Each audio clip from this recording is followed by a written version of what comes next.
পর্যন্ত বাংলাদেশে ইসলামিক দল অলরেডি 34টা আছে। কয়টা আছে? 34টা ইসলামিক দল এই বাংলাদেশে আছে। রাজনৈতিক দল দিয়ে আর ইসলামিক দল দিয়ে মোটামুটি 174টার নাকি 74 নাকি 76টা দল অলরেডি বাংলাদেশে আছে। দল খুবই একটা মোস্ট গুরুত্বপূর্ণ একটা বিষয়। আপনি বাজারে যাবেন, দলের বিষয়ে আলোচনা। আপনি চাষটালে বসবেন, দলের বিষয়ে আলোচনা। মসজিদে নামাজে যাচ্ছেন, একামত এখনো শুরু হয়নি, 2-4 জন মুসল্লি আছে। বাবারে, আজ এবছর কোন দলের যে সম্ভাবনা আছে, জামাত ইসলামী ক্ষমতায় যায় নাকি বিএনপি ক্ষমতায় যায়, কি যে একটা আমাদের টেনশন হচ্ছে। আবার কবে নির্বাচন হবে, তবেই কে শান্তি। কথা মানে এরকম আলোচনা হয় কি হয় না? বাবা, এটা কিন্তু এটা বাহিরের কথা। ঘরের মধ্যেও আসলেও স্বামী আর স্ত্রী দুইজন পরামর্শ করতেছে, আচ্ছা স্বামী, এবার কোন দল বিজয় হবে? বাবা একটু প্লিজ অ্যাটেনশন, কোন দল বিজয় হবে? মাঝে মধ্যে আমার ওয়াইফ আমাকে জিজ্ঞেস করে, আচ্ছা তোমার জামাত ইসলামের খবর কি? দল ছোট্ট শিশু থেকে শুরু করে বৃদ্ধ বয়স্ক বৃদ্ধ পর্যন্ত সবার মুখে মুখে দল আর দল। এবার দল কাকে বলা হয়? আমরা জানি কয়েকটা গোষ্ঠীর লোক একত্রিত হয়ে সমবেত হলে, একত্রবদ্ধ হলে, একত্রকরণ হলে আমরা বলি ওটাকে একটা দল। ওটাকে আমরা কি বলি? দল বলি। যেমন আমরা এখানে অনেক মানুষ আমরা উপস্থিত হয়েছি, এটা একটা দল। প্রিয় বন্ধুরা, খুব গুরুত্বপূর্ণ বিষয়, মনোযোগ দিয়ে কথা শুনবেন। দলের বিষয়টা কেন উল্লেখ করা হলো? আল্লাহ রাসূল কেন বললেন আমার উম্মতের মধ্যে 73টা দল হবে? ইসলামের নামকরণ করে 73টি দল হবে। প্রিয় বন্ধু, একটা দলের কথা বললেন, জান্নাতি দল।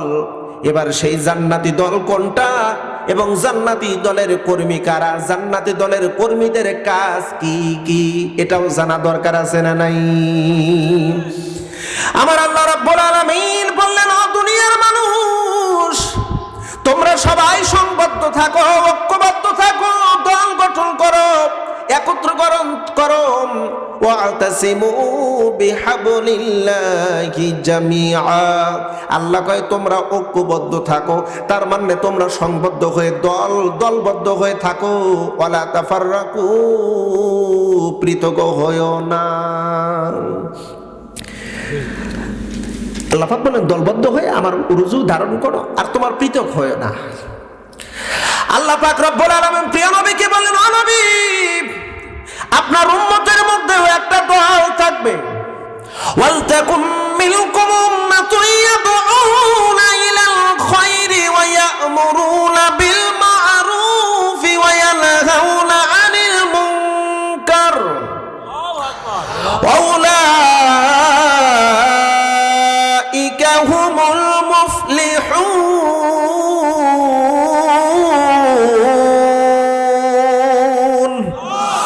আল্লাহ বলে, নবী গো, আপনার উম্মতের মধ্যে একটা দল থাকবে। ওই দলের মানুষগুলো অন্য মানুষদেরকে ডাকবে কল্যাণের দিকে, কল্যাণের দিকে ডাকবে। ইয়াদউনা ইলাল খায়র, ভালো কাজের দিকে ডাকবে। ওয়া ইয়া'মুরুনা বিল মা'রুফ, তারা সৎ কাজের আদেশ দিবে। ওয়া ইয়ানহাউনা আনিল মুনকার, আর ওরা অসৎ কাজের বাধা প্রদান করবে। নবী আপনি জেনে রাখুন, ওরা এমন কুফরি করেছে জাহান্নামে যাওয়ার সমপরিমাণ কুফরি। ইন্নাল্লাযীনা কাফারু সাওয়াউন, তারা সমান সমান কুফরি করেছে, যার কারণে ওদের অন্তরে মোহর অঙ্কিত করেছেন কে?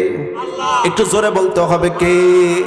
শুধু তাই নাই, চোখের উপরে কানের উপরে, কান দিয়ে ভালো কিছু শুনবে না, শুনলেও বুঝবে না, চোখ দিয়ে ভালো কিছু দেখবে না। লাহুম কুলুবুন লা ইয়াফকাহুনা বিহা। কথাকার আল্লাহ কয়, আমি ওদের অন্তরকে আমি অন্তর দিয়েছি বোঝার মতন, কিন্তু বুঝতে পারে না। ওদের চোখ দিয়েছি দেখার মতন, কিন্তু দেখতে পারে না। কান দিয়েছি শোনার জন্য, ভালো শুনতে পায় না। উলাইকা কাল আনআম, আল্লাহ কয় ওরা চারি পায়া জানোয়ার। শুধু চারি পায়া জানোয়ার নয়, ওর চাইতেও নিকৃষ্ট। হুজুররা যখন কোরআন দিয়ে নামাজের ওয়াজ করে খুব ভালো লাগে, ভালো লাগে না? কোরআন দিয়ে যখন ওয়াজ করে নামাজের ওয়াজ, তখন হুজুরের কথা খুব ভালো লাগে, হুজুরকে জামাই আদর করে, পেট পূর্তি খাবার দেয়, পকেট পূর্তি টাকা দেয়। হুজুর যখন রোজা রোজ করে কোরআন দিয়াম তখন খুব ভালো, হুজুর একজন আল্লাহর ওলি। হুজুর যখন হজে রোজ করে কোরআন দিয়ে তখন হুজুর আল্লাহর ওলি। হুজুর যখন বলে আলাল্লাহুল খালকু ওয়াল আম, সৃষ্টি যার আইন চলবে তার, জমিন যার আইন চলবে তার, এই কথা বললে হুজুরকে গালমন্দ করা হয়। হুজুর রাজাকার, পাকিস্তানে হুজুর হলো রাজনীতির কথা বলে, এরকম কথা বলে কি বলে না? তার মানে ওরা শোনার পরে ওদের কান বধির, আল্লাহ মোহরঙ্কিত করে দিয়েছে, আল্লাহ ওদেরকে তালাবদ্ধ করে দিয়েছে। অপ্রিয় বন্ধুরা, আল্লাহ পাক রব্বুল আলামিন বলেন, নবী আপনার উম্মতের মধ্যে একটা দল থাকবে। এবার আসুন, একটু দল গঠন করতে চারটা মৌলিক জিনিসের প্রয়োজন হয়। একটা দলের নাম রাখা দরকার হয় কি হয় না? একটা দলের নাম থাকে, দলের একটা নেতা থাকে, দলের একটা প্রতীক থাকে, এরপরে দলের অফিস থাকে। চারটা জিনিস থাকলে দল গঠন হয়, ঠিক কিনা? যেমন আমাদের দেশে আছে রাজনৈতিক দল, ধর্মীয় দল, অসংখ্য দল আমরা দেখি। যেমন এক একটা দলের এক একটা নাম। আওয়ামী লীগ একটা দলের নাম, বিএনপি একটা দলের নাম, জাতীয় পার্টি একটা দলের নাম, এনসিপি একটা দলের নাম, জামাত ইসলাম একটা দলের নাম, চরমনাই ইসলামী আন্দোলন একটা দলের নাম, খেলাফত মজলিস একটা দলের নাম। তার মানে প্রত্যেকটা দলের গঠন নীতির মধ্যে একটা করে নাম আছে না নাই? আল্লাহকে যদি প্রশ্ন করেন, বাবু আমাদেরকে যে দল দিলাম, আমরা যে দলভুক্ত, সেই দলের নাম কি একটু বলো তো, বলো। আল্লাহ পাক সঙ্গে সঙ্গে জানায় দিলেন, বান্দারে তোদের দলের নাম হলো ইন্নাদ-দীনা ইনদাল্লাহিল ইসলাম। একটু জোরে বলতে হবে, জোরে বলতে হবে, একটু জোরে করেন একটু আল্লাহু আকবার। আর একবার জবান খুলে বলেন একটু আল্লাহু আকবার। আমি তো দেখতেছি এখানে 20-22 জন মানুষ আছে। আপনারা কি জানেন হিমসের কেল্লা অবরোধ করেছিল মাত্র 12 জন সাহাবী? জোরবেন কয়জন? 12 জন মুজাহিদ হিমসের কেল্লা অবরোধ করেছিল। এই কেল্লার অবরোধের সময় সেখানকার এই 12 জনের মধ্যে একজন ছিলেন আমির আব্দুল্লাহ ইবনে জুবায়ের রাদিয়াল্লাহু তাআলা আনহু, আসমা বিনতে আবু বকরের সন্তান। এই অবরোধ করার পরে লম্বা একটা সময়, শীতকালীন সময় হিমসের কেল্লা অবরোধ করেছে। ইহুদিরা কেল্লার ভিতরে সবাই ঢুকে পড়েছে মুসলমানদের ভয়ে। মাত্র 12 জন মুসলমান 12 জন, এদের ভয়ে ঢুকছে কেল্লার ভিতরে। ওরা ছিল হাজার হাজার, হিসাব করেছে হাজার হাজার ইহুদি মাত্র 12 জন মুসলমানকে দেখে ভয় করে কেল্লার ভিতরে ঢুকে পড়েছে আশ্রয় নেওয়ার জন্য, দুর্গের ভিতরে আশ্রয় নিয়েছে। আচ্ছা, এবার আমরা এই পৃথিবীতে মুসলিম সংখ্যা কত আপনাদের কি জানা আছে? প্রায় 150 কোটি মুসলমান, 150 কোটি মুসলমান। অথচ এই 150 কোটি মুসলমানের পৃথিবীর অবস্থা কেমন? যেখানেই মুসলিম অধ্যুষিত এলাকা সেখানেই মুসলমানের উপরে নির্যাতন, যেখানেই মুসলিম সেখানেই নির্যাতন, যেখানেই মুসলিম সেখানেই জুলুম, যেখানেই মুসলিম সেখানেই মুসলমানদের উপরে জুলুমের ধারা অব্যাহত। সোমালিয়া গেল, বসনিয়া গেল, তেসনিয়া, আফগান, ইরাক, ইরান, এরপরে ফিলিস্তিন, পার্শ্ববর্তী আমার দেশের পাশে পার্শ্ববর্তী ছোট্ট একটা রাষ্ট্র মায়ানমার। এমনকি আমরা বাংলাদেশের মুসলমানও কম নির্যাতনের সম্মুখীন হই নাই। সেই সময় ইহুদিরা আমাদের দিকে তাকায় কথা বলতে পারে নাই, ভয় পাইছে। আর এখন আমাদেরকে নির্যাতন করে। কারণ কি জন্য? আমরা কোন কারণে মার খাচ্ছি? কোন কারণে মার খাচ্ছি? আমি বলবো আমার আলোচনার ভিতরে কথাগুলো আসবে। এ মুসলমান, এই যে আজকে মাহফিল, ছোট্ট একটা মাহফিলের আয়োজন, কিন্তু দেখা যাচ্ছে কিছু মানুষ ঘরের স্বাচ্ছন্দ্য সুখ আরামায়েশ, শীতকে উপেক্ষা করে আপনারা কষ্ট করে এখানে বসে আছেন। আর কিছু সংখ্যক মানুষ ঘরের মধ্যে ল্যাপের ভিতরে শুয়ে আরাম কাটাচ্ছে। ও বন্ধু, আমি মাঝে মধ্যে বলি জান্নাতি আর জাহান্নামী মানুষ আলাদা করার জন্য মুয়াজ্জিনের আজানই যথেষ্ট।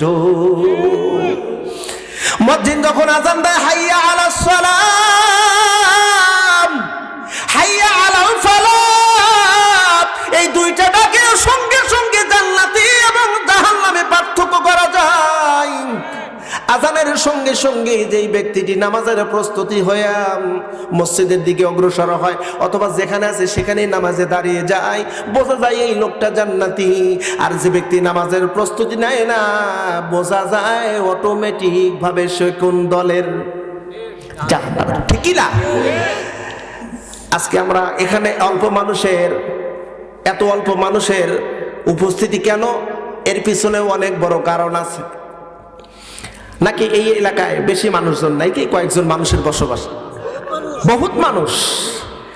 আবার অনেকে এরকম মনে করতে পারে যে ওই মাহফিলে যাবনি, হুজুরা খালি রাজনীতির অস্ত্রাস করবি না, ভোট মোট চাবি না, আমার যাওয়ার দরকার নেই, আমরা ঘরের ভিতরে বসে থেকে শুয়ে থাকি, একটু আরাম করি, এরকম হয়তো মনে করতে পারে। মুসলমান, খুব ভালো করে বুঝতে হবে বন্ধু, আমাদের এই দুর্বলতা হলো একটা কারণে, আমরা আজও ইসলামকে সঠিকভাবে বোঝার চেষ্টা করি না, বুঝতেও পারি না। ইসলাম না বোঝার কারণে ইসলামের যেই সমস্ত কাজ, ওই কাজগুলো আমার আপনার অন্তরের ভিতরে তৃপ্তি আনে না, কাজ করে শান্তি পাই না, কারণ ইসলাম তো বুঝি না। 12 জন মুসলমান হিমসের কেল্লা অবরোধ করেছে। ইহুদিদের ধারণা হলো শীতকালীন সময় এই মুসলমান, আরবের মুসলমানেরা, এরা তো শীত প্রিয় না, এরা হলো গরম প্রিয়। শীতের ভিতরে এরা শীতকে দেখে ভয় পেয়ে এখান থেকে চলে যাবে, আর আমরা বিনে যুদ্ধে বিজয় লাভ করব, ওদের সাথে আমরা যুদ্ধ করব না। হাজার হাজার ইহুদি এমন চিন্তা ধ্যান ধারণা করলো মাত্র 12 জন মুসলমানকে দেখে। 12 জন মুসলমানকে দেখে হাজার হাজার ইহুদি ভয় করেছে। ভয় করার মূল কারণ হলো মুসলমানদের ভিতরে একটা শক্তি ছিল, যেই শক্তিটা পারমাণবিক অস্ত্রকে দেখে ভয় পায় না, যেই শক্তিটা ঢাল তরবারি তীর ধনুককে দেখে ভয় পায় না, সেই শক্তিটার নাম ছিল ঈমানী শক্তি। জরবান কি শক্তি? ঈমানী শক্তি। ঈমানী শক্তি পৃথিবীর কাছে, ঈমানী শক্তির কাছে গোটা পৃথিবী হেরে গেছে। ইহুদিদের শক্তি হেরে গেছে, কাফের বেঈমানদের শক্তি হেরে গেছে। ঈমানী শক্তির কারণে আমাদের সবকিছু এখন আছে, টাকা পয়সা আছে, জমিদারি আছে, সবকিছু আছে, কিন্তু মাগার ঈমানী শক্তি আমাদের ভিতরে নাই। সামান্য শীতের কাছে আমরা হেরে গেছি, শীতের কাছে আমরা হেরে গেছি। মুসলমান বন্ধুগণ, কথাগুলো ভালো করে মনোযোগ দিয়ে শুনবেন। এবার ওরা মনে করছে শীতের ভয়ে মুসলমানরা এখান থেকে পালিয়ে যাবে, চলে যাবে দূরে, কিন্তু মুসলমান তো শীতকে ভয় করে না। মুসলমানদের অন্তরের ভিতরে ভয় আছে কার? আল্লাহর ভয় যার অন্তরের মধ্যে আছে, পৃথিবীর কোন তাগুতি শক্তিকে কোনো মুসলমান ভয় করে না। যারা মুসলমান অন্তরের ভিতরে যদি আল্লাহর ভয় থাকে, আর কাউকে ভয় করে না। এজন্য কবি মতিউর রহমান মল্লিক বলেছে, আল্লাহ কি যারা বেশেছে ভালো, দুঃখ কি আর তাদের থাকতে পারে, হতাশা কি আর তাদের থাকতে পারে। আল্লাহ কি যারা বেশেছে ভালো, দুঃখ কি আর তাদের থাকতে পারে। আল্লাহ কয়, বান্দা তোর কোনো দুঃখ চিন্তা টেনশন নাই, সব টেনশন আমি দূর করে দেব। আল্লাহ তাখাফু ওয়া লা তাহজানু, আল্লাহ কয় তোর কোনো ভয় নাই, কোনো চিন্তা টেনশন নাই, আমি তোর সঙ্গে আছি। আল্লাহ যার অন্তরের মধ্যে আছে তার কোনো ভয় নাই। 12 জন মুজাহিদ এবার শীতকে উপেক্ষা করে তারা কেল্লার পাশে দাঁড়ায় রইল, অবরোধ করে রাখলো প্রায় 70 দিন। ভিন্ন ভিন্ন রাত আসছে, কেউ বলছে না 27 দিন। ইহুদিরা ওই কেল্লার ভিতরে, দুর্গের ভিতরে খায়, সেখানে ঘুমায়, সেখানেই পায়খানা করে, লম্বা সময় চলে যাচ্ছে, কিন্তু মুসলমানরা শীতের ভয় করে না। এমন একটা অবস্থা হয়ে গেল, ওই শীত মুসলমানদের পক্ষ হয়ে গেছে, কারণ পক্ষ হওয়াটাই স্বাভাবিক। আল্লাহ কয়, খলাকালাকুম মা ফিল আরদি জামিআ, বান্দা গোটা দুনিয়ার সমস্ত মাখলুককে আমি আল্লাহ তোর গোলাম বানায় দেব, তুই যদি গোলাম হোস একমাত্র তিনি কে? জোরে বলতে হবে, তিনি কে? আল্লাহর গোলাম যদি কোনো মানুষ হয়, আল্লাহর কসম করে বলি, লিখে রাখেন, ওই মানুষটির জন্য গোটা দুনিয়ার মাখলুককে আল্লাহ গোলাম বানায় দিবে। আজকে আমরা আল্লাহর গোলাম হতে পারি নাই, যার কারণে আল্লাহর কোন মাখলুক আমাদের গোলাম নয়, আমরা মাখলুকের গোলাম হয়ে গেছি, কারণ আল্লাহর গোলাম নই। আল্লাহর গোলাম যদি হই, কারণ শীতটাও আল্লাহর সৃষ্টি কিনা, গরমটাও সৃষ্টি কিন্তু আল্লাহর, আগুন সৃষ্টি আল্লাহর। এক কথা, যা কিছু দেখবেন আর যা কিছু দেখবেন না, সব কিছুর স্রষ্টা তিনি কে? শীত মুসলমানদের এয়ার কন্ডিশন দেওয়া শুরু করলো, আর ক্ষতি করতে পারতেছে না। এবার এই আমির সাহেব, আমিরে মুজাহিদ বলতেছে, ও মুজাহিদেরা, এই মুহূর্তে তোমরা কি করতে চাও? তোমরা কি এভাবেই থাকবা নাকি চলে যাবা মক্কা?